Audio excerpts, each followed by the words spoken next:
I'm Richard Culbertson. I'm the head of the LCAT's Ethics Key Resource, and it's a pleasure to join Drs. Sarpong and Echeverri for this portion of our discussion on ethics in community-based participatory research. So I'm going to go quickly through some background on basic ethical principles, many of which are drawn directly from medical ethics, and so we'll be extrapolating those and applying them to the community as we proceed. And let's see. Okay. Okay. So one of the questions people ask is, okay, what's the difference between legal and ethical? Or is there any? If something's legal, I've cleared it with the attorney, it's de facto ethical, right? Well, the argument here is that's not necessarily so.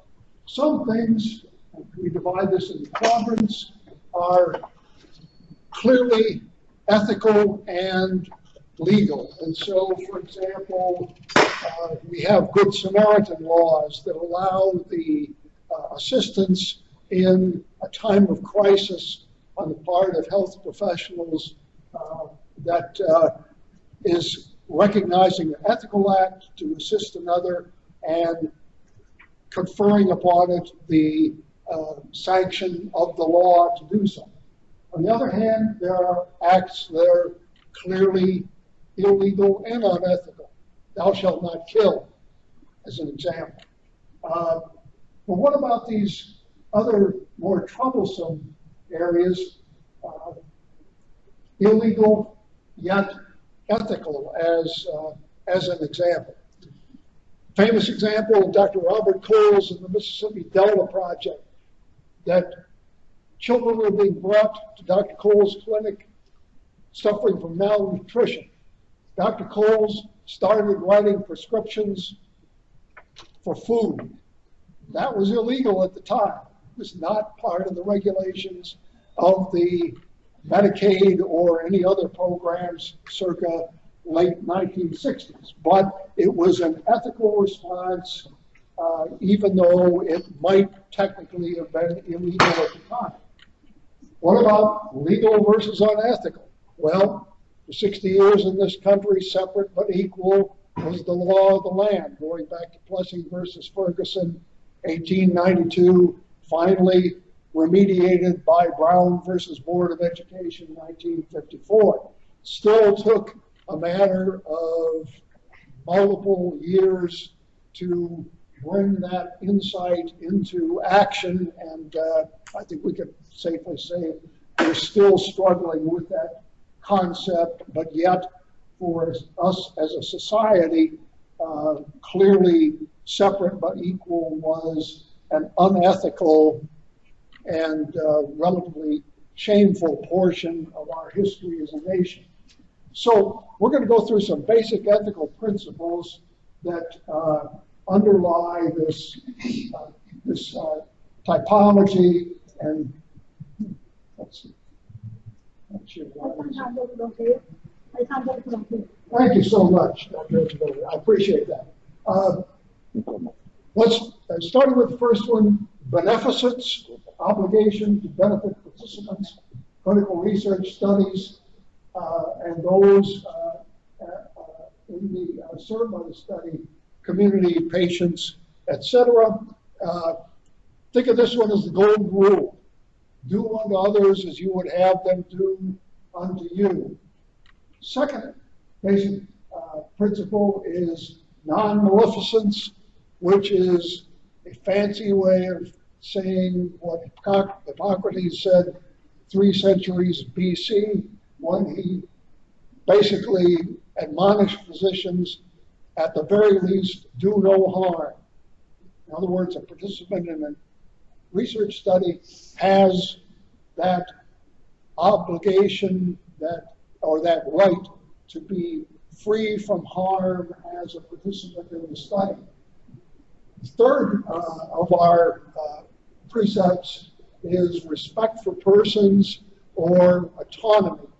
And that is the obligation of the caregiver or the individual conducting the study to respect the personhood and the wishes of the individual, either under care or in the clinical research setting, participating in that study. And we will see this reflected when we get into the research participants' Bill of Rights. It certainly is something that grew out of the Belmont Commission report of 1979 and was a response to many of the reported abuses that had taken place in earlier research studies. The fourth one on our list is justice. That's the obligation to act fair and impartial manner in making decisions that affect one's institution or any party it serves. And it's looking to address the issues we discussed earlier regarding equity and equality of distribution of resources. The perhaps clearest example of this in the real world is the distribution of donor organs with regard to transplantation. We know that some 7,000 people annually die awaiting organs as a result of the organ donation and harvesting process. We also know that, based on a recent USA Today article, that some 10,000 organs are essentially wasted during a year. And so justice is looking at the question of how one can fairly and equitably distribute that good of the transplantable organ to individuals requiring that intervention to preserve health and life. And then the fifth one, and this is one that comes primarily from the institutional sector, is that of utility or consequence-based action. The soundbite for utility is the greatest good for the greatest number. And some have argued that much of public health ethics, as an example, is based on the concept of utility. Now, proceeding ahead to our discussion of the rights and obligations, if you will, of those conducting research studies for research participants, we see in a practical sense that those individuals participating in research studies have the right to be told the purpose of the clinical trial, to be told about all the risks, side effects, or discomforts that might be reasonably expected as a participant in the trial, to be told of any benefits that can be reasonably expected as a participant in the trial, to be told what will happen in the study and whether any procedures, drugs, or devices are different than those that are used as standard medical treatment, to be told about options available and how they might be better or worse than being in the clinical trial itself, to be allowed to ask any questions about the trial before giving consent, and at any time during the course of the study, to be allocated ample time without pressure to decide whether to consent to participate, in other words, freedom from coercion, to refuse to participate for any reason before and or after the trial has commenced, to receive a signed and dated copy of the informed consent form, and to be told of any medical treatments available if complications occur during the course of the trial.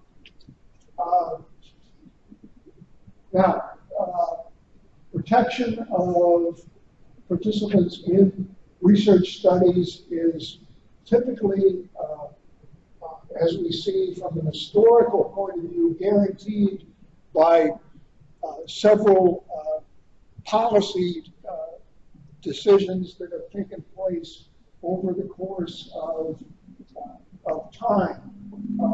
We have reference to the famous Belmont report of 1979, in which the principles that I just reviewed were enunciated, and the doctrine of informed consent was basically made a part of the conduct of all research studies going forward under the purview of the Food and Drug Administration and the National Institutes of Health.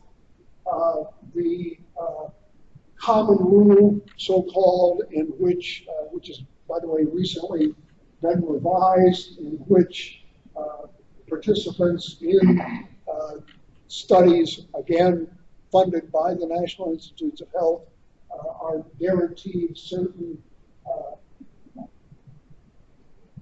protections, if you will, as participants in those studies, and then federal regulations which require protection of participants that are more likely to be misled. For example, children, prisoners,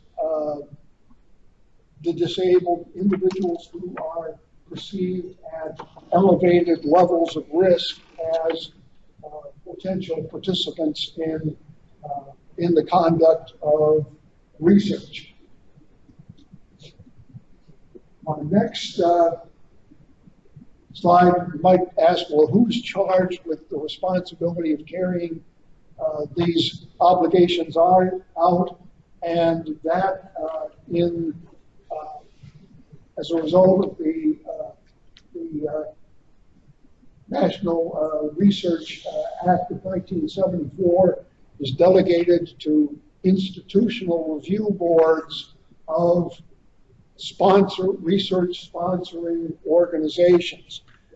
They may be housed at the institution itself, or there may be a area-wide institutional review board with which a provider of participant in clinical trials is a member. It's interesting to note, by the way, that about 36% of all physicians in the United States are involved in the conduct of clinical trials with their patient base, according to a recent report from the Medical Group Management Association. It's a number that, frankly, is higher than I had personally expected.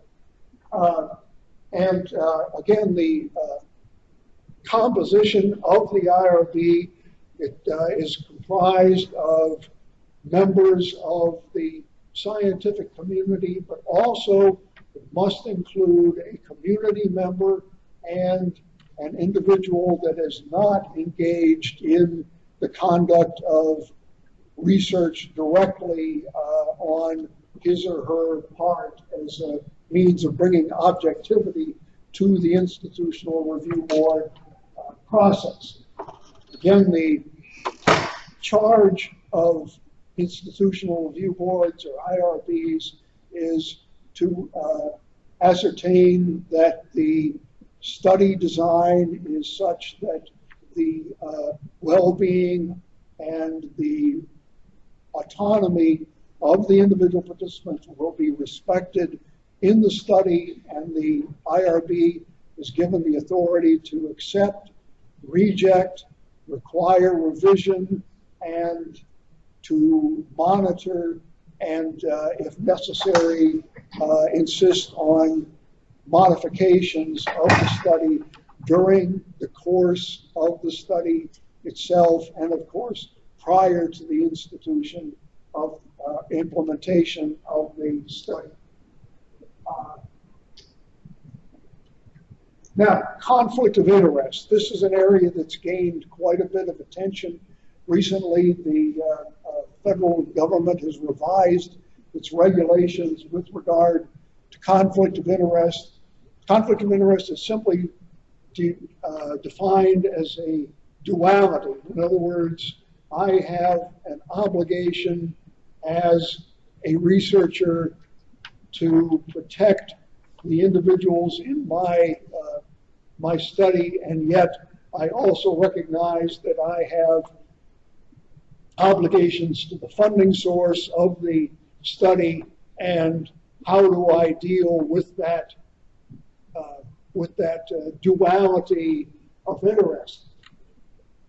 Ethics are fairly clear on this one, that in such situations, the primary obligation of the investigator is to the participant and to the protection of the participant, much in the same way that for a physician, his or her primary obligation is to the patient, not to the insurer, not to the hospital in which the services may be taking place, but it is to his or her patient that is in need before them. And so, again, in recent years, and with the revision of the common rule, there has been a movement to strengthen prohibitions against conflicts of interest and to insist on full disclosure of any conflicts that might be affecting the course of a research study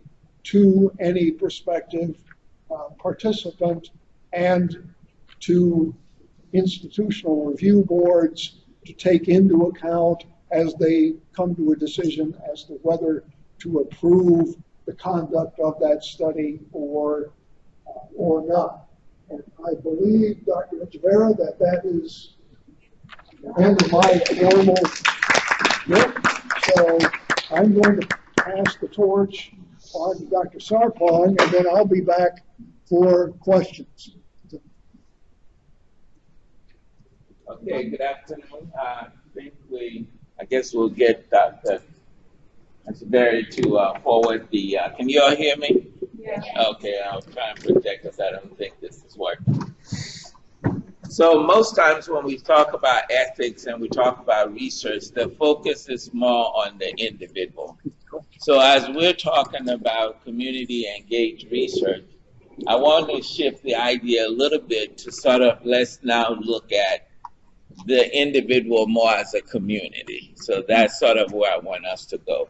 So we could take the same paradigm that fits for the individual, but now substituting the individual with the community. So that's how we need to look at it.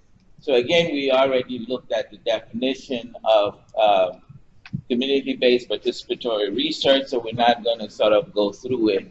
But community participatory research might be considered as the gold standard for research that is participatory in nature. So by it being a gold standard, these are the things that it sort of encourages. It encourages what? Cross-cultural understanding. So it means that we got to understand. We got to understand the way the community is set up, the cultural structure of it. Because certain people are going to adhere to certain things based on what the culture is, right? So there may be certain practices that you may need to shift a little bit because you have to give respect to those individuals, their identity, their culture, and everything else. It also addresses disparities in opportunities, conditions, and outcomes among disadvantaged communities. So the whole issue of social justice. If you think about the Native American Indians as an example, there are certain things that they're involved in studies they're very clear about. You know, they value DNA seriously. So blood is a big issue for them. So anything that involves blood you have to really have some serious conversation. They're not going to give their blood away that easily. So there's got to be a lot of issues surrounding that, and you have to understand that. You know, so the ethics of the issue is just because something is right does not make it what? Ethical. And we also have to understand that ethics is tied to a value system. So what might be ethical in America might not be ethical in Africa, might not be ethical in Europe, because it's tied to one's value system. So understanding that different cultures, different groups have different value systems, we have to take that into consideration. It's just like in America, we all talk about democracy, right? But democracy doesn't work for everybody. There are certain societies that have not matured to that point to what? Experience democracy. Are you all with me? Okay, I'm not hearing amens. Maybe I'll go into sleep. I was doing very well in the morning, but it's not like pulling teeth. Okay. We don't want the situation where somebody went inside the church and then somebody was sitting in a lady's seat, and then so when we got there, she sat on the person. We don't want that to happen. Let's focus on the thing. But give me a few amens. God help him if need be. Magnifies the community's voice and what? Power. Right? Because if you're ethical, it's also tied to this whole issue of trust. See, if you're unethical and you're cutting corners, it's easy to create what? Mistrust. So therefore, ethics is really important when you're dealing with community. Promotes what? Relationship building between communities and academia. This is looking at academia and what? Because remember, community is always what? Suspect of academics. And sometimes we also have to understand what? The history. I spent 13 years in Mississippi. And, you know, most people will come to Mississippi from the Delta area, 3-4 hour drives. And by the time they end up at the medical center, which is a government-sponsored hospital, their condition is really bad. But the perception is that when you go to UMMC, you don't come back. Yeah. Because most people, they know family members who ended up there didn't come back alive. Right. So there's that perception. But they also don't understand that the people, when they went in there, their situation was so daring that no matter what they went, they most likely would not what? Come back. Because UMMC could not discriminate because it's a government state institution. So it has to take folks no matter what situation they're in. But UMC hasn't done also a good job in educating people, but that's the perception. So when they go out to communities, they're already what? Suspect.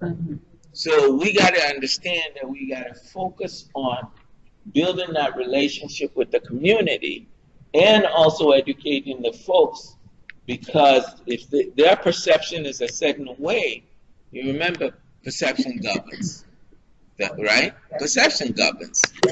You know, if and I remember an incident. It was so sad, and I wasn't even feeling my best that day. But I had gone to a conference in Philadelphia. I was staying in a Marriott.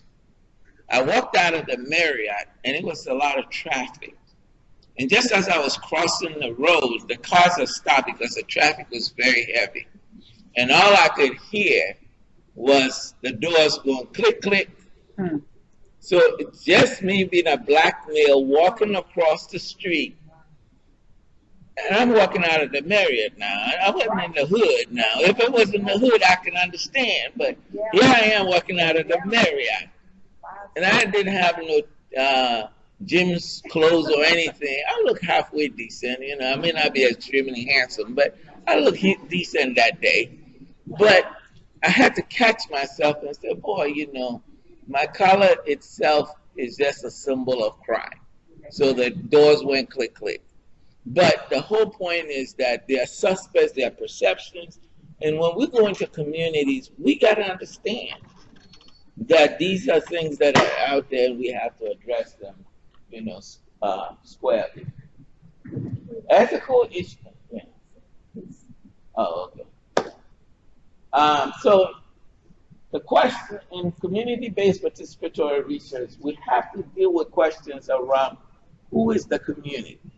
And we struggled with that earlier today, right?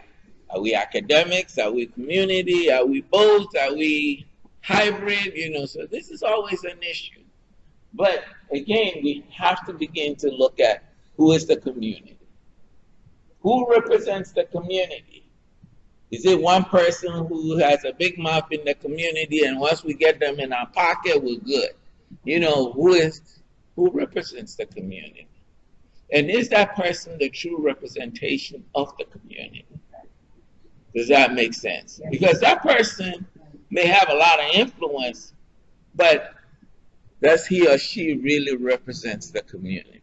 If we're being ethical, then we need to take time to what? Find out about these things. It's all part of that ethical process. Who speaks for the community? That's critically important. Who speaks for the community? We know we can't talk to everybody in that community, but is that voice representative of the community? Or is that person at the table seeking his or her own self-interest? Because some people do. Because they have the attention of the community, they could actually be speaking for their own self-interest or what they stand to gain. So we also don't have to be in the pursuit of trying to get the study off the ground, rush to go into a deal with that person. Because eventually it could what? Backfire. So we got to be careful that in being ethical, we need to look at all these other issues. Okay, so now the slide has moved a little bit, so it's my time to shift gears. Also, what are the roles that we need to focus on? In CBPR, because everyone's participation is highly valued, role definition between researchers and community members can sometimes be blurred, right? So we got to think about it. What is the roles and responsibilities? These needs to be very clear, because misunderstanding down the road could breed what? Mistrust. And you know, we sometimes use that. I remember one time a lady in Mississippi got hired for a high post, worked in there for 6 months, and the lady was let go. And the governor came in and he says, we have philosophical differences. Now y'all think about that. When she was hiring the person, she didn't check his philosophical, you know, but that was the language they used. Evidently, she went in there and started cleaning house. There were a lot of folks in politics whose family members were working there, and she was cleaning house. So once she started cutting some folks who were untouchable, philosophy was now different. Does that make sense? We got to be clear that if we're not very transparent and these rules are not clearly defined, down the road, it's going to what? Start creating problems. And then we start saying we have philosophical differences. So we can avoid those kinds of things. When should a researcher take responsibility and ownership for critical measurements and methodological questions? I don't think you have to sacrifice it. You can still maintain scientific rigor, and that was discussed earlier by the panelists. They did a great job. I think we can still maintain scientific integrity and scientific rigor. We just need to be able to contextualize it in a way that makes sense for that community. When Ms. Collins said that she gave those things to the Vietnamese and said, this is what we want to do, but translate it so that it makes sense to your community, she did not sacrifice the scientific rigor. When Dr. Francois talked about the fact that they modified the instrument, but when she went back and ran those psychometric properties on the adopted or modified thing, it still held water. So she did not sacrifice the reliability and the validity. I think the problem we have as researchers is that sometimes we say we don't have the time. Yeah. We are not patient enough to do that front end work. But we pay for it later on when we can't get the folks in the study. Does that make sense? So it's almost like eventually you're going to be slowed down one way or the other anyway. So why don't you do the work on the front end better than trying to do? Now you've got a situation where when I teach statistics, I tell folks, you know, you got to be careful with how you design studies, because a well-designed study doesn't require a lot of sophisticated statistics. It is when you do a lousy job on the front end that we have to do a lot of acrobatics on the back end. You know, so what happens is that your statistician either become a magician or a mortician. You know, they might either have to do some magic to make sure they save the study, or they'll just have to bury your study, right? So we got to be careful, and it's the same thing when we go into community and establish relationship and building this partnership. So we don't have to sacrifice that. We might be asking community members for input on design issues to prove burdensome or threatening if it is not an area that is known. I think once we understand some of this stuff, we can still maintain that scientific integrity. That's, I think, the bottom line. Next. Okay, dissemination. And we talked about dissemination. It is ethical to what? Give back the information. Because what did we tell the folks? That if you give of yourself, we're going to learn something that would help. Right? Will help you, and if it's not you, maybe your grandparents, your grandchildren, or the generation down the road. Now you found something, you don't go back to tell them. You have not met your end of the deal. So dissemination is important, because that knowledge we gain has not now been shared. So it's true that you wrote the papers and you got the JAMA publication in New England, but you did not get back to that community. So dissemination is important. And sometimes people say, okay, well, how do I give back to the community? Well, we haven't found anything yet. It is not necessarily that sometimes you give of that information.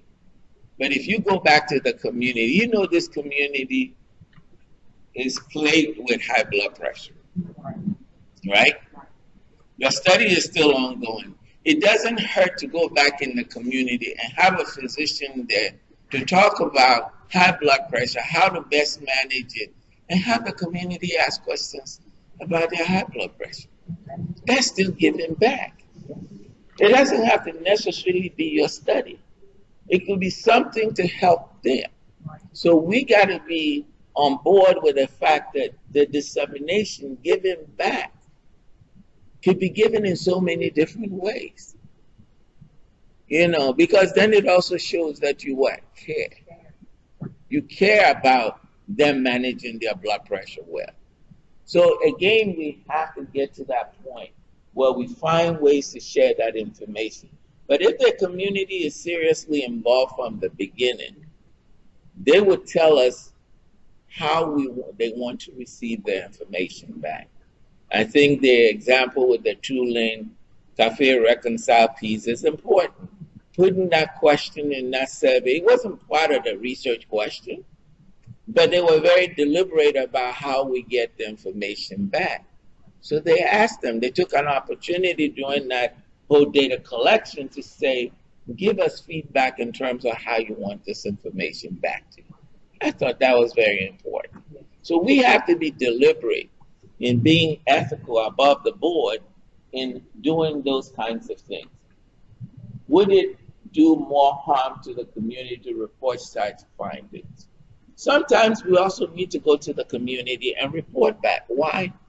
Because just like we at the Heart Study as data people missed the fact that there couldn't be missing heights, maybe the way you're interpreting the results may be off base. Yeah. By going back to the community and sharing with them, they might be able to give you some context and say, we don't agree with this findings and the way you're interpreting it. And the question will be why? And they may come up with information context that might now help you best what? Explain that answer. Because you see, if they feel like they were negatively, unfairly stereotyped based on your scientific publication, guess what? they're not going to participate the next time. Right? But if you take the information and you say, well, these were things I found, help me understand. You know, then, and even sometimes you can write the same thing, but how you spin it is different. Does that make sense? And this is where I guess we may struggle ethically about, am I a scientist? Am I a community person? Am I being objective? Am I being subjective? Yeah, I know there's that dilemma, but sometimes you go in and you explain what the thing is, and then you might not change anything. But you know, maybe use of words could make a difference. You know, a person said, what is bothering you versus what is worrying you. You know, choice of words, just one word could change the meaning. One might look like you're griping, one might be more like they're being empathetic with you. So even the choice of your words. You know, we had, before the Jackson Hart study, when we did a whole focus group with the community, and they told us certain words, don't use it. Because if you use it, there are negative red flags. Folks ain't going to participate in the study when they hear those buzzwords. So that information was important. So if we're writing and we use certain buzzwords in describing the phenomena, it may be so degrading and so stigmatizing the community, they ain't going to participate the next time. So I think it's important for us to think about that, and I know I got to close. Excuse me, I want to interrupt this because in the words it's very interesting. In Spanish, we talk Latino is the male, Latina is the female. So we talk in plural Latinos, okay? And now they began with this new word, Latinx. And we are Latinos, I said, what that means? So when we get the Latinx, it's like, okay, you are not female and you are not male. So this is for the gays. That is the way we interpret the word Latinx. So we hate it. But this is what they are using. So these are things that we need to be aware when we are talking about the terminology, how people are going to use it. If you tell me Latinx, I say, oh, that is for the LGBT population because they are no Latinos, they are no Latinas, so they are Latinx. So this is interesting. Okay, so this is my summary slide, and basically all I did was take the traditional research model and the community engaged model. And so if we basically look, these were just from the Behrman report, the three major issues. So if we look at it, basically in the community engaged research, we have the academic and the community, but together they come together and I think they create an engaged participant. But in the traditional, we just focus on the individual. We still look at the issue of respect. But if we look at the issue of respect, for the individual, we're still acknowledging, and this should have been respect the individual, not community. But we acknowledge the person's autonomy. And the autonomy is what? The person can make decisions. That's why we get them to sign the informed consent. If they are in a situation where they can't sign one because they're a child or something, we have assent, an older person or an adult signs for the child, and so on and so forth. But we can have the same issue in terms of respect, but do it for what? The community. Also acknowledge what? The autonomy of the community. You're going into the community, you got to respect the community. You can't just walk in there. I gave the example this morning. If you have a daughter and a young fella comes in there, don't greet anybody and just pulls your daughter and walks out. That guy, you're not going to be very pleased with it, right? Because they're not showing the respect they need to give to that family. So we have to understand that when we go in that community, we got to give that community their respect. We got to knock the door. They got to welcome us in. We got to sit down and tell them why we're there and explain why we're there. And then once they see us, you know, I think somebody was talking about the housing project. They got in there and they weren't scared because those people knew why they were in there. So that community will protect those individuals. I remember, some of you may know him, Mr. Shorty, Bernard Shorty. He had a methadone clinic and design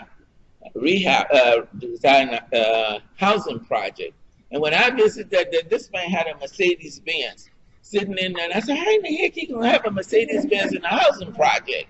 And folks said, man, they know what work he's doing. They protect his car. Nobody can touch that car because the community knew of him, knew what he was doing for the community.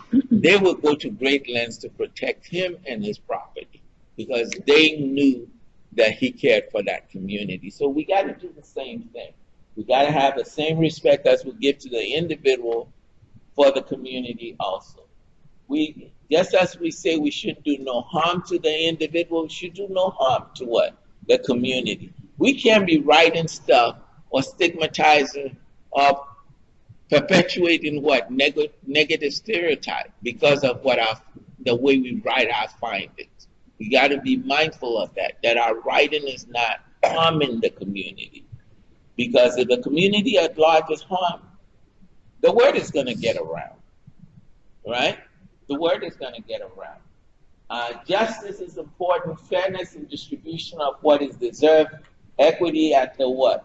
Community level. Some people say, well, we don't know what we can give back to the community. No, there's so many different ways you can give back to community. And if you don't know, maybe you should ask the community, how do you want us to give back? Does that make sense? So I think the same model that works for an individual, if we replace the individual with what? Community, and we're true to the cause and true to what we're doing, we'll be able to achieve the same end. That does it for me. Thank you for the patience. I think Margarita is up now. Okay. Yes, question? So, No. so I really have to I need you to give me some more information about how we should be addressing I don't even know if the Spanish community, the Latino community, how we should be addressing that when we talk about it in community, because all of the meetings that I go to now, people are saying Latinx, and this is my first time hearing from you that is incorrect. So please teach us how to address the community. Again, these are things that you have to ask to your group, okay? So if I were in that community and you were asking me, I would say, you talk to us as Latinos. Latinos, we identify ourselves as a Latinos because we are in Latino area. Yes, that is from Mexico all the way to South America, okay? If you ask a Latino, are you American? We're gonna say yes. All of us are American because there is a continent that is called America, divided in North America, Central America, and South America. So we all are Americans. But it depends on your group. If there are a group of Latinos that are already exposed or explain about the word Latinx, and they are okay with that, it's okay. It's like when you have a lesbian patient or a gay and you ask, how do you want me to address you? Okay? I am Margarita, perhaps I want you to call me Pepa. Okay? That is exactly the same way. I cannot give you the correct answer because there is no correct answer. It's what the community wants. For example, when I wrote this paper with the community members, that was African Americans and Latinos, we had that problem writing the paper. Okay, how do you want us to write it? Blacks and Hispanics? That is the common, the official terminology in the census, or African Americans or Latinos or African Americans and Hispanics. So the community, the ones in the community board, they said, no, we want you to write African Americans and Latinos.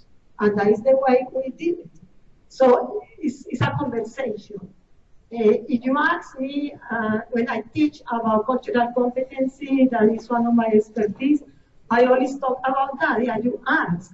But in general, we are Latinos. We are not Hispanics, okay? We are Latinos from Latin America. Hispanics are the ones who speak Spanish. So Portugal, Spain is Hispanic, but is not Latino. Brazil is Latino, but is not Hispanic, because they speak Portuguese. So it depends on what your target population is.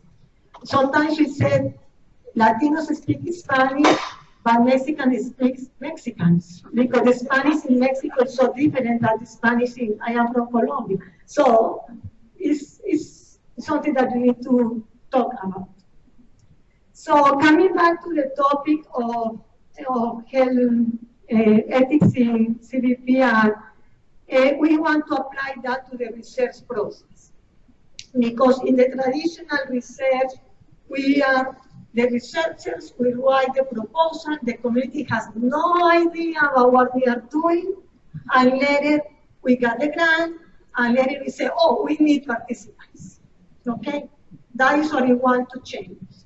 We want to change, and that you begin to write the proposal together, okay? You contact the community before, including you don't have the topic of your project. Could be your expertise in diabetes. You want a project in diabetes. So look at a population that has that big problem of diabetes. For example, in my case, I began to work with cancer. That is not my expertise at all. I was in a health fair, and I had a lot of Latino people, and they were very worried for mammograms and colonoscopies, and they were asking me questions. I said, oh my goodness, we have a problem here. So let's do something about education in cancer screening. And now I am in a clinical trial in prostate cancer, screening for prostate cancer.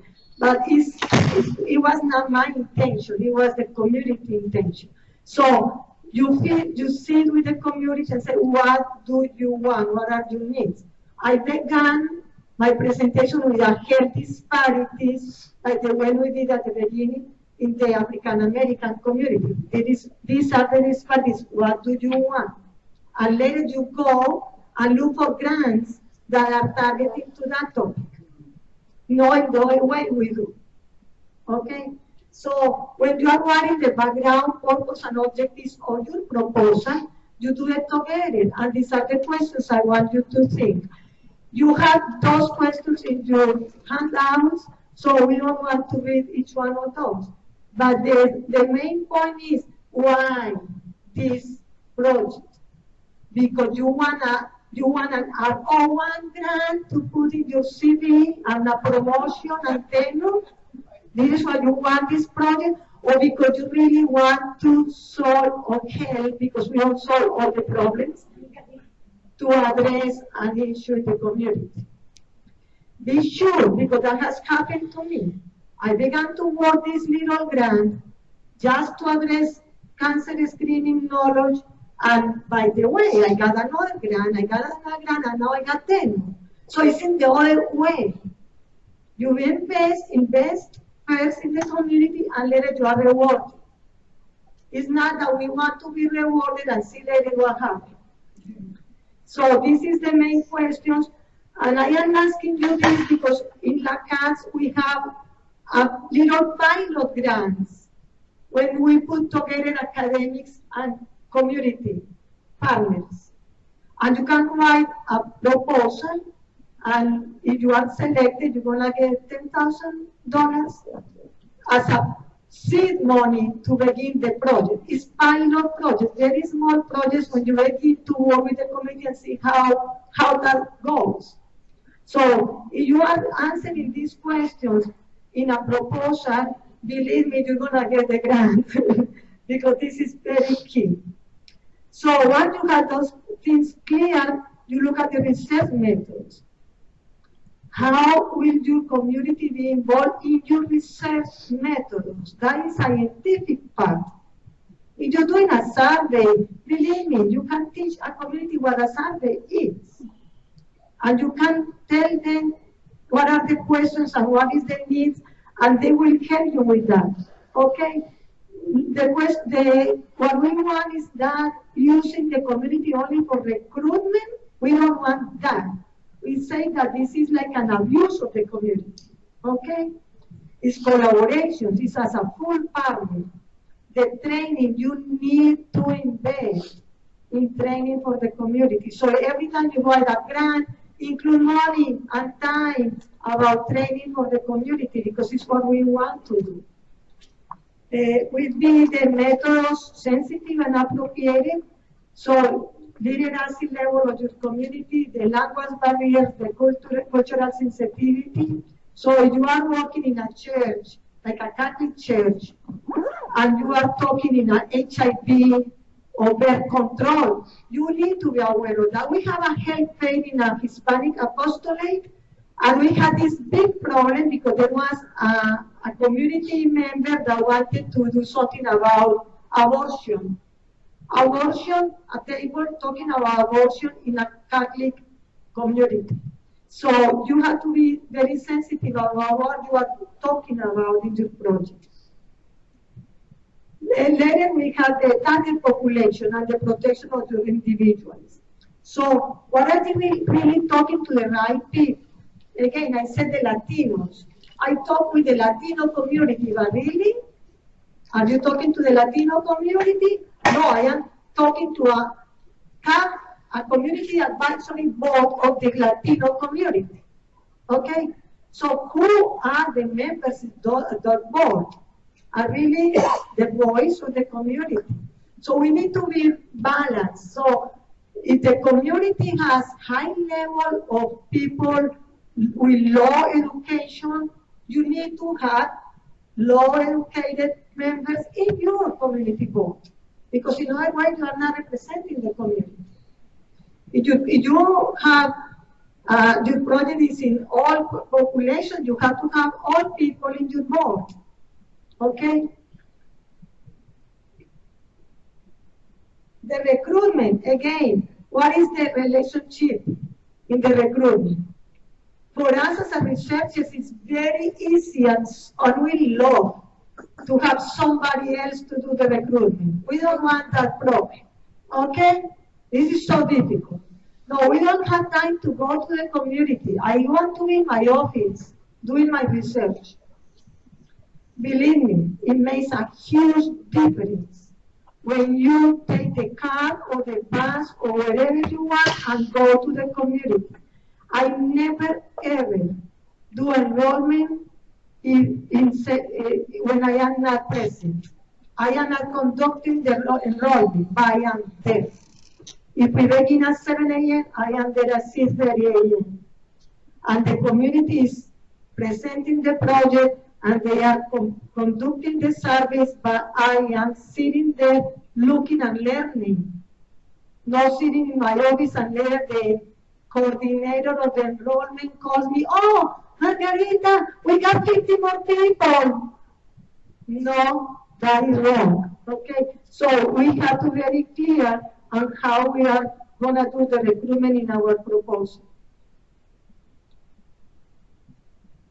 Risks and benefits. Okay, what are the real risks of for the community? Because, for example, we were talking when the results are creating stereotypes or enhancing those. For example, in my research, I have Latinos and African Americans completing a survey to measure cancer literacy. So the Latinos did the survey in Spanish and the African Americans in English. Both were pilot tested and organized and very nice done. When we got the results, we found the Latinos have lower education than the African Americans. Most of the Latinos were immigrants that hardly have high school or just primary school. But the cancer literacy in Latinos was higher than the African Americans. That is the data, that is what we got. Now, why? So when I'm going to present the results, this is what I say, I present results to the Latino community, later to the African Americans, and later I have to bring both together and tell me, please explain me why we got the results. Because we didn't want in the paper later say, oh, it's the Latinos are smarter than the African Americans. No, we cannot stereotype in that way with the results. So you have to be very clear about what are the risks. You are risking the community in the way you present results in a paper. So very careful about that. And this is why in this paper we have community members writing the paper with us and helping to in the discussion of the results and the conclusions and the graphs also. We have to change also where we're going to submit the paper, because they wanted to have so many graphs that in the journal they didn't accept a paper with 12 images, graphs, in color, because they wanted in color. So we got to change it to a journal when they allow us to do that. And then it said, okay, the graphs, the African Americans are going to be always in red, the Hispanics are going to be in blue. All that, was their decision. And also when we did the acknowledgement, they wanted to acknowledge God. That put us together. So this is exactly you have to do when you are talking about the risks and benefits of the community. Privacy and confidentiality is the same issue that we have, how we handle those issues in our project. Compensation is very important, because when we were talking before about the budget, okay, usually, yes, incentives for participants, because if I give you a $20 gift card, I enroll faster. No, that is not only CBPR. You have to compensate your community board members. You need to compensate your participant, your team in all the fair ways. So, what kinds of compensations? If you cannot give them money, at least the travel expenses or child care or etc. Who is managing the budget? Every month I have the meeting with the community board. I present the budget, completely the budget that NIH gives me. Very clear and transparent.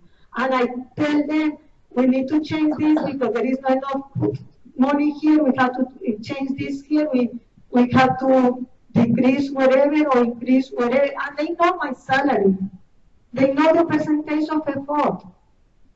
They know that information. They have it there because I give them the budget. So, and I do not have the right to make decisions because I am a part of the board. I present the information, but the board is the one who decides. So they are the one who tell me how much money we pay to the assistant, how much money we give to the gift cards for the participants, etc. The conflicts of interest, I think that we already talked a little about that. And the question is what happens when our jobs depends on the results? What happens when we are the one of the research leaders and at the same time the participants, the friend, the family? So this is what we were talking about, the ethics of how we separate or not from the community. Okay, how you are the physician and at the same time the PI, and you are asking your patients to enroll because you have the power being a physician. But as a PI, you should not have that power.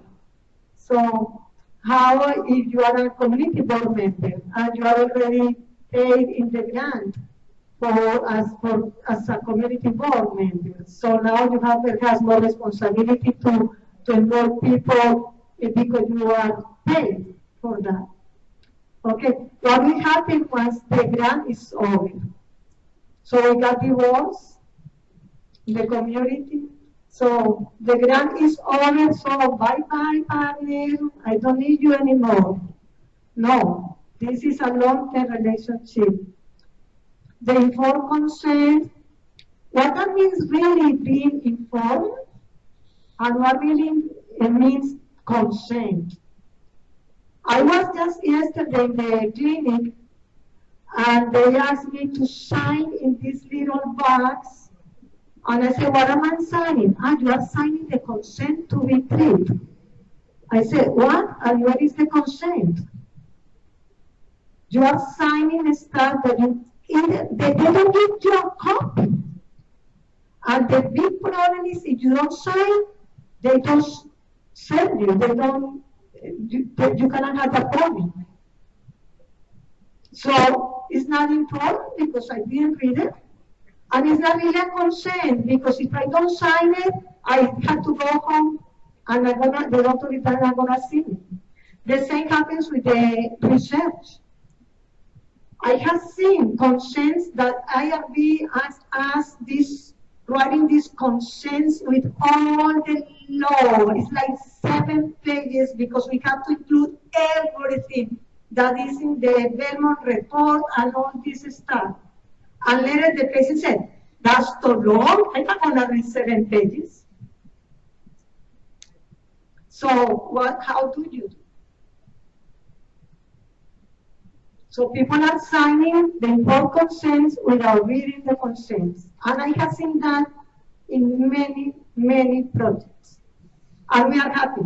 Oh, they signed it in 5 minutes. One more, let's go. Let's continue with the research. I see people laughing because this is what we do. It's not ethical. Okay, remember we were Dr. Culbertson, and Culbertson just told us the patient had the right to have a lot of time to read and think about. No, we want to the consent in 5 minutes. The IRB protocol, okay? This is very important because most of our institutions have the IRB members are very focused in biomedical research. And I had that problem here in Xavier when my first grants. Community project, we have no idea how to evaluate this IRB. Okay? Now it's mandatory, you have to have people in your IRB that represent your project. So your IRB has community members, experts in your community, in your condition. I have right now this issue with a project here. Because our IRB at Xavier doesn't have MDs, doctors, as a member. So for my project, I have to bring a person to work in that field. And also I will need to have a community board, a community member also in my project. So these are ethical issues that we need to look. The other point is the protocol, the templates. I am right now working with a IRB at Tulane. The template is so strict. You cannot change one word. They can just fill in the blanks. So I don't have room to write what I really want. Okay? So sometimes there are some restrictions that are making us to make the life more difficult. But we have to deal with that. We have to, as we said, change the organization, the policies, the way we work at the end to work in this, to be more ethical in our CBPRs. Okay, other issue that we have are very important with the IRBs in the institutions. Yeah, only academic can be the PI. I have right now a project with LSU, a student in LSU, and I am the PI, but I cannot do it because I am not affiliated to LSU. So somebody else that has no idea about the project is the PI, because it's the only way that we can get the IRB at LSU. So these are the ethical issues that we are dealing today. So this was, again, we don't have answers. We have a lot of questions. But my point, what I want you to take home is, next time you're writing a research proposal, review these slides and feel free to call us, okay? So now we go to the last part of this presentation, this examining partnerships and expectations. That is a practical part of it. All right, thank you guys for sticking around. There's black tea and soda. So in the interest of time, we're not going to engage with the case studies. What we're going to do very briefly is review some of the major themes that we've discussed, particularly the democratization of knowledge, right? Making sure that you share your work with your community, making sure that you are transparent and understand the need for dual benefits and dual power between you and the community, being holistic in your evaluations and thinking about how you can also not increase the vulnerability of the population and try to develop more sustainable infrastructure after you've done your research. So with some of those things in mind, I think there's only one other. Yeah, it's there. I'm okay with that. What I want you guys to do now is to think about the work that you're doing, the work that you're interested in doing, or where you're situated in the community, and very briefly just take a few minutes to write up ways that you can begin the process of tapping into democratizing your work, to increasing the power dynamics in your work and your engagement with the community, and then we'll go around and everybody can kind of share what they can do, what they're interested in doing.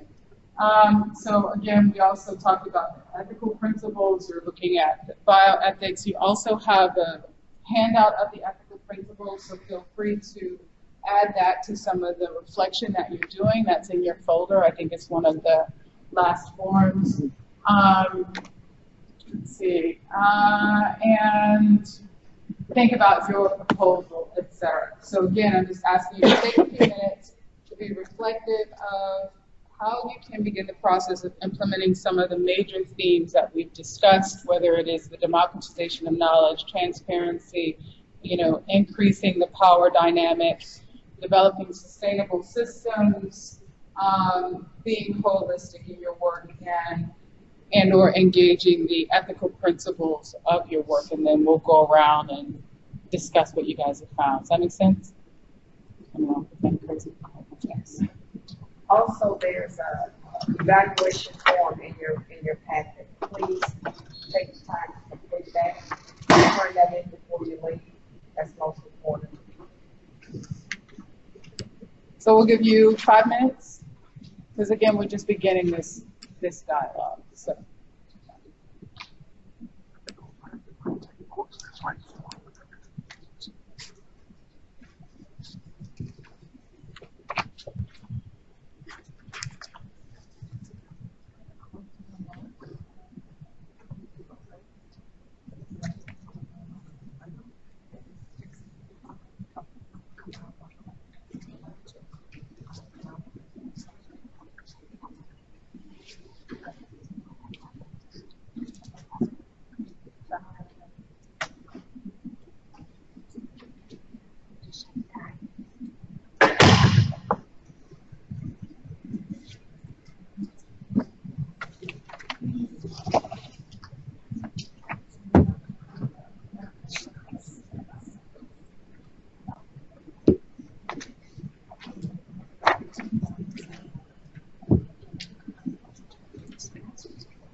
right, let's take maybe 2 more minutes.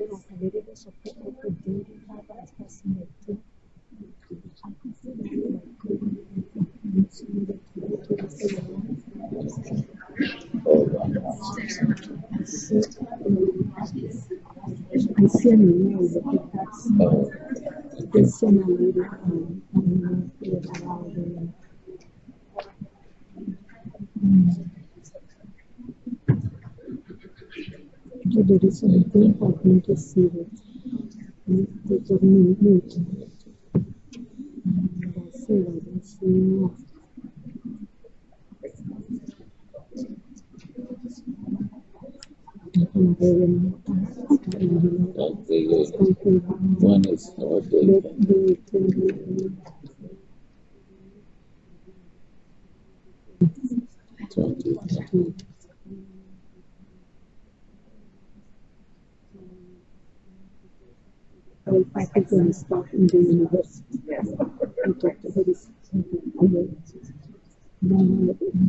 All right, so let me tell y'all a quick story about how important this is, this work that we're doing, and being able to do adequate, relevant, community-based participatory research.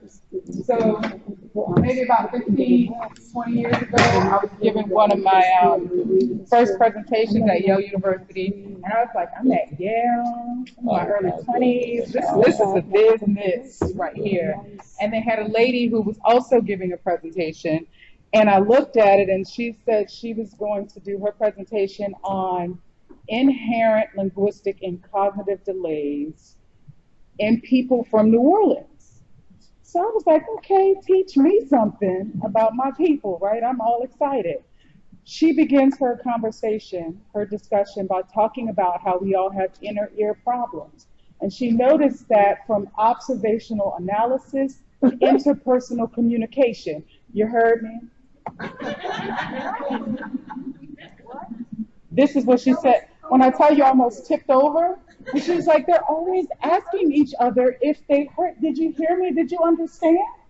And I was like, so then, I'm trying to evaluate myself. Like, what is my role now? Do I stand up and point to her and tell her how crazy she is right now? You heard me? Right?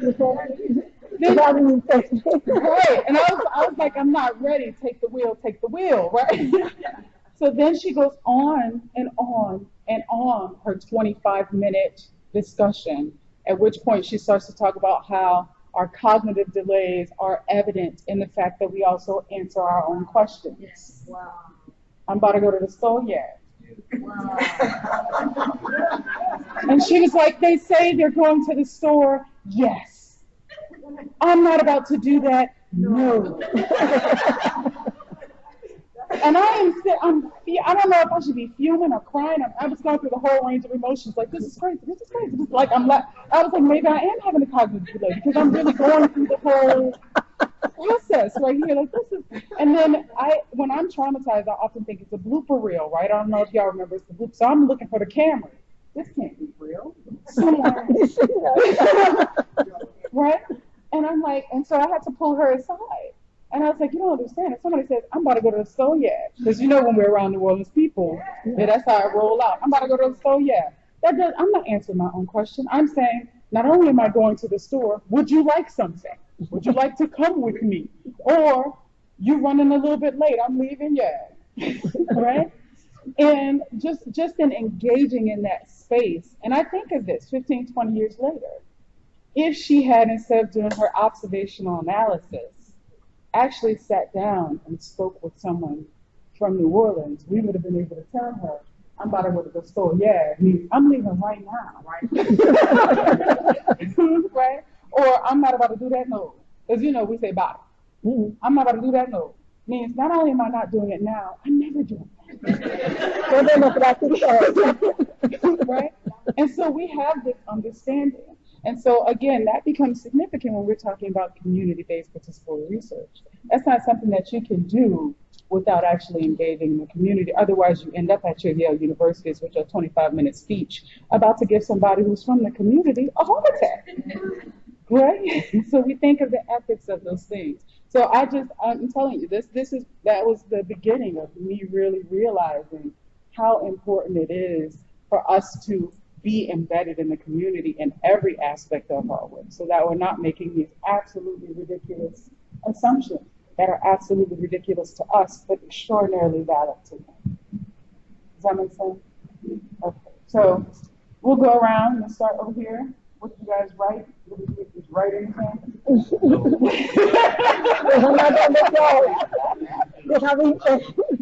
Okay. Any reflective thoughts then about some of the major themes? So this is the last part of the symposium. After that, you do the evaluation, you receive your certifications. So please give us feedback or comments or whatever you need to talk about. We are listening. And as we would all tell our students, there's no wrong answer. I just wanted to make an observation to that observation about that the professor you just talked about. The thing that I'm noticing now, or the phrase I'm noticing now, is people ask a question after they trying to say right. They say that a lot, or does that make sense? So that's, I guess more the proper way to say it. You're still saying yeah or no, right? It's still you're wanting a validation that you understand what you're saying, right? Right. It is that we answer ourselves here. That's just how we talk. And that is absolutely that's also why we double things up, right? If y'all ever notice that, because she's not crazy, she's crazy, right? 3 times. Right, you out of control. Or if we lean and whisper, she crazy. Right? That's a different thing. And that's not different language, that's vernacular.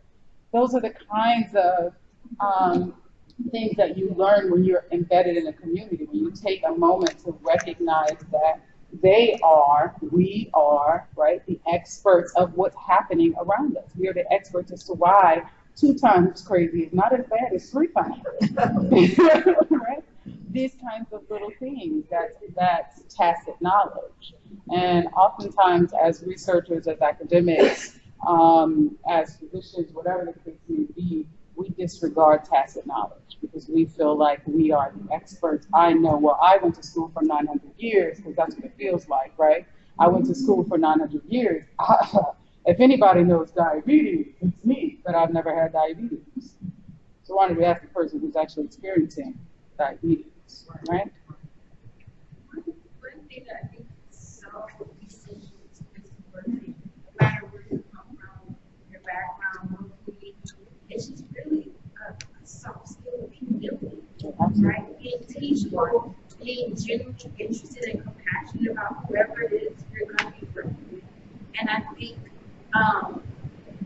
it's almost something that you just can't teach that. I think there's even people who are they're interested in doing this work, but they know themselves well enough, like, I'm not going to do it the right way, so I'm just going to stay with her. I don't have time for my institution. Honestly, it's not going to really respect that kind of work or honor me for that kind of work. And so I'm just kind of sitting back, and it's just like, it's really just approaching a community and treating each other with, humanity and humility. But it's almost like if you didn't have work. Well, and I think that's a phenomenal point, and it's very relevant.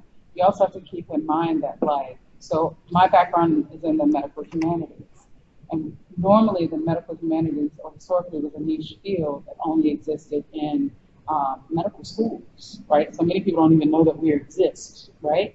And we would only teach it to first and second year medical students, and then after people graduate from medical school. And the purpose of that was because the culture of medicine teaches you to step away from that level of humility.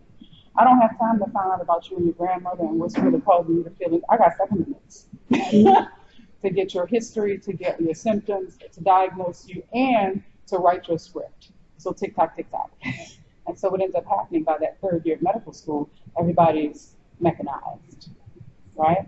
They've all become automatons, and we have to circle back and reteach humility and reteach narrative and right. So that's that cognitive shift.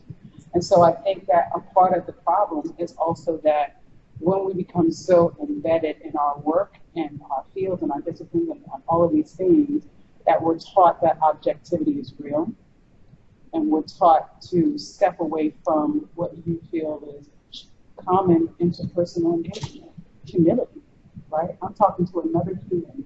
What can I learn from you? Because I know you got something to teach me, right? And so those things, what we have to do is recenter ourselves and come back around and remember that whoever it is, we always have something to learn. I think I have a couple of takeaways from today, and maybe one thing or one word, and I was discussing at the table here before. I heard it throughout your presentation, I think Dr. Sarpong's presentation as well, but emphasizing the word equity. And the reason that sticks with me is because we have the words collaboration, we have the words involvement, we have all of these important words, but without that word equity, that's still, those words don't necessarily carry the same weight. And I remember after Katrina, when all the money came through, and what are we going to do with all this money? Everyone has ideas.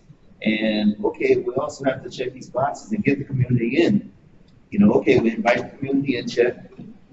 And you have a seat right here at the table. You're not really standing at the back wall, check. And you know, we're going to tell you what we're going to do.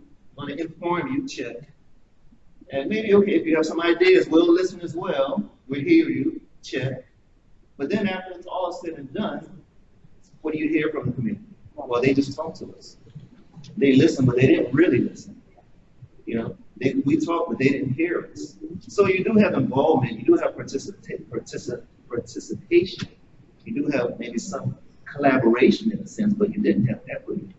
So, you know, those words that you really carry, those ideas that carry the same weight without that crux to hold it all together. Yeah. And the second takeaway I had was the question of who is community. And I think because I heard Katrina come up a lot with Dr. Sarpong's presentation, I think it's very important for New Orleans not to forget Katrina because it's such a unique event. The most unique event probably that we've had in this country, you know, in recent history. And even though it seems like it's so long ago, it really isn't. You can go take a drive and see how recent it still is. And so who is community? And that really takes investigating in the city. And I know when I was growing up, maybe we can say segregated or insular and more identifiable with those words and terms. But even things such as neighborhood centers where, for example, schools were, and churches, they were pillars and cruxes of it. But now we don't have neighborhood schools, right? Those used to be evacuation centers. You know, so we all had a very strong idea, I think, at the time, but that's a very relevant question because, once again, if you can't identify that clearly, the what, the where, I mean, those don't carry the same weight if you don't know who you're dealing with.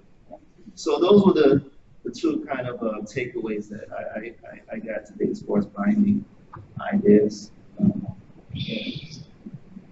It makes me think of, again, the significance of language. We tend to say things like tolerate, right? Oh, we should preach tolerance. Well, preaching tolerance is preaching hierarchy. Because tolerance is the language of hierarchy, right? People without power are not tolerating, right? You would never tell, say, your mother or grandmother, I'm going to tolerate you one more time. If you didn't know, that's going to go wrong. Right? And the reason you wouldn't say that is because it is the language of hierarchy. But we're taught to perceive it in a very different way. So even that becomes a part of something that we need to understand in terms of community engagement. What's significant for the community that's been removed? How is our language reinforcing vulnerability, right? Reinforcing hierarchy, et cetera. Yeah. And what I learned, like bringing community partners together at the beginning of the process, with asking the community what they need and what is working and what didn't.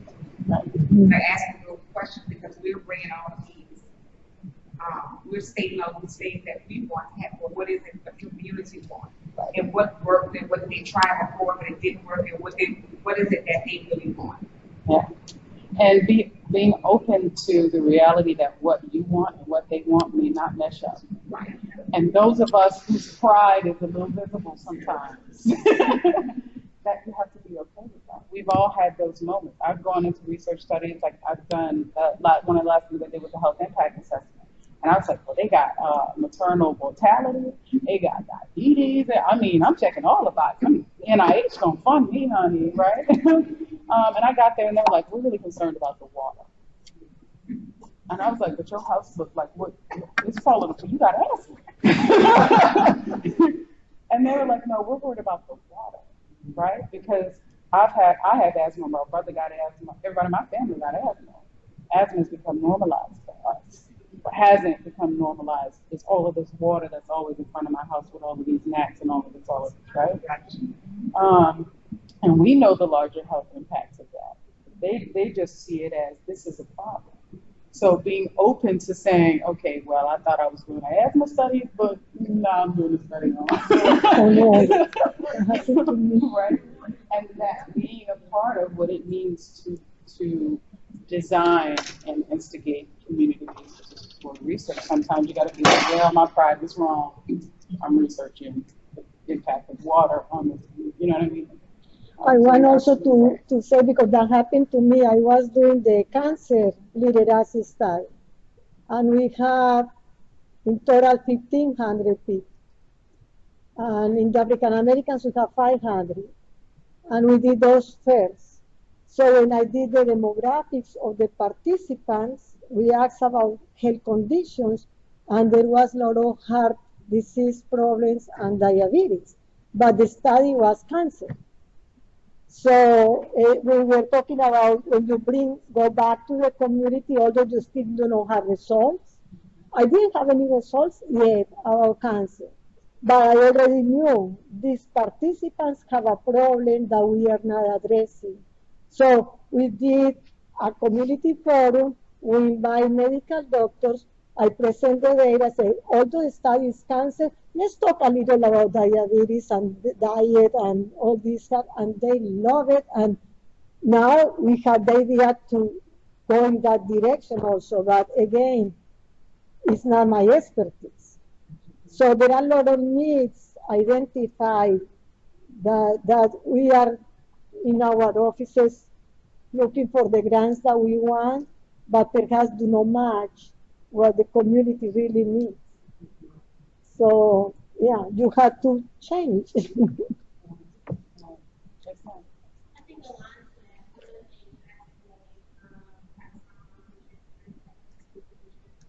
that offering folks something in return. Like, it's not just about the results. You're funded for it, you get your results, but these people offer their time. So your $20 incentive for your baseline survey is not,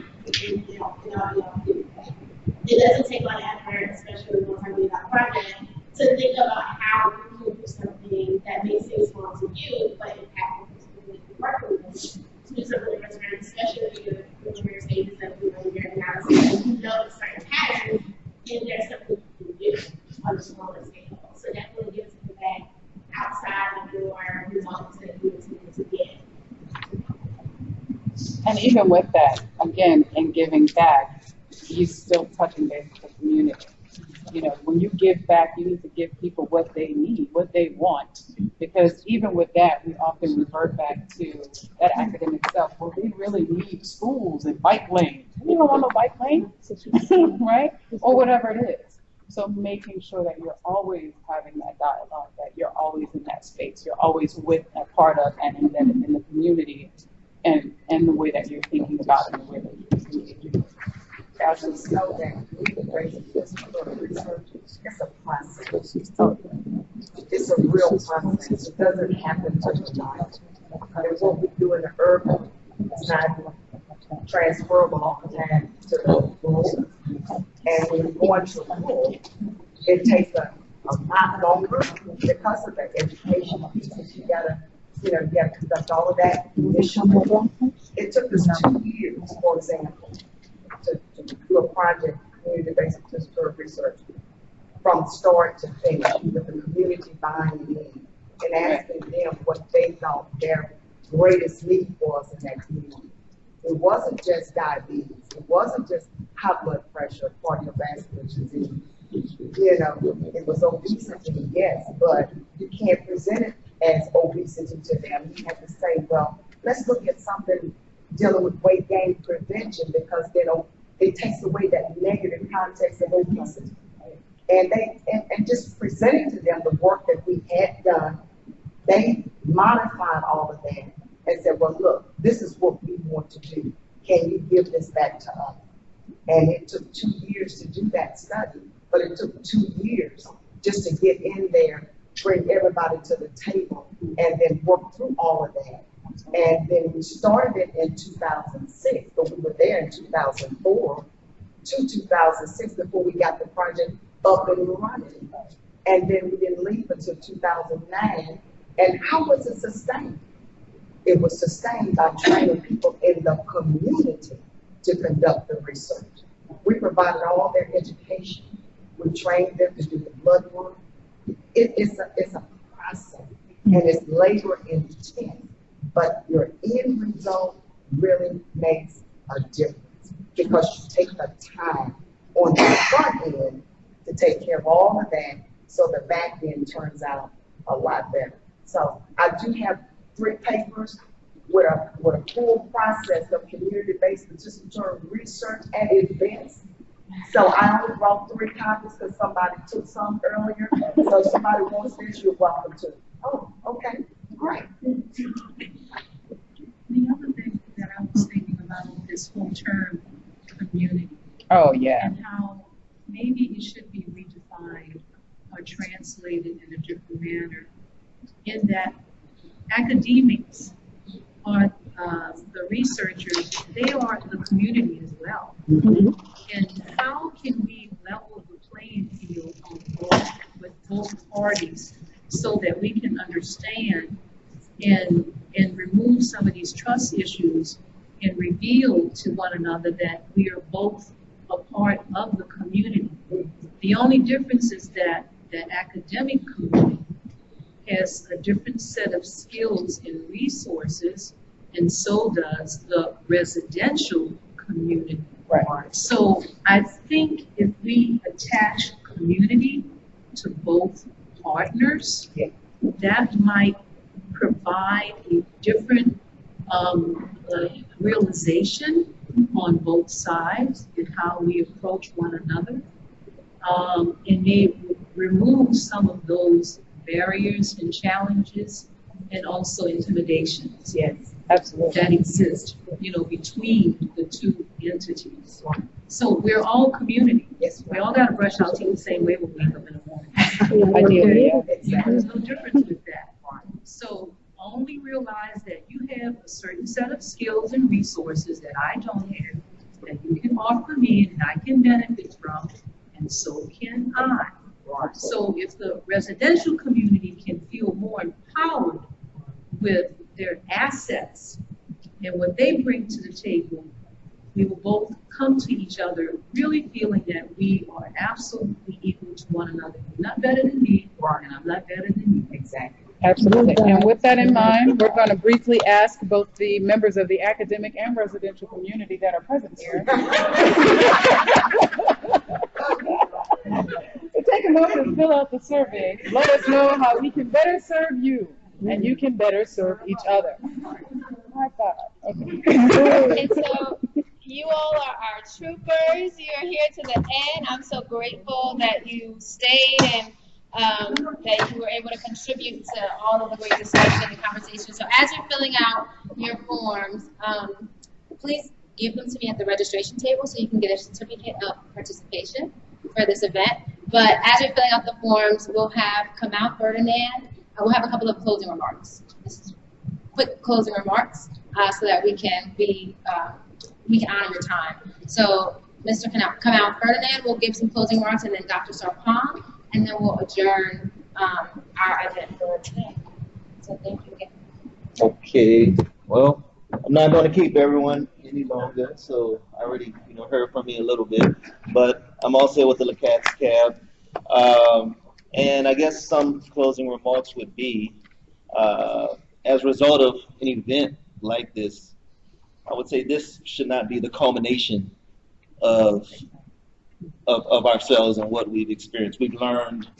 I've learned a lot. We are more knowledgeable, we've shared, but going forward, there should be some actionable results, some policy changes if we're in that area.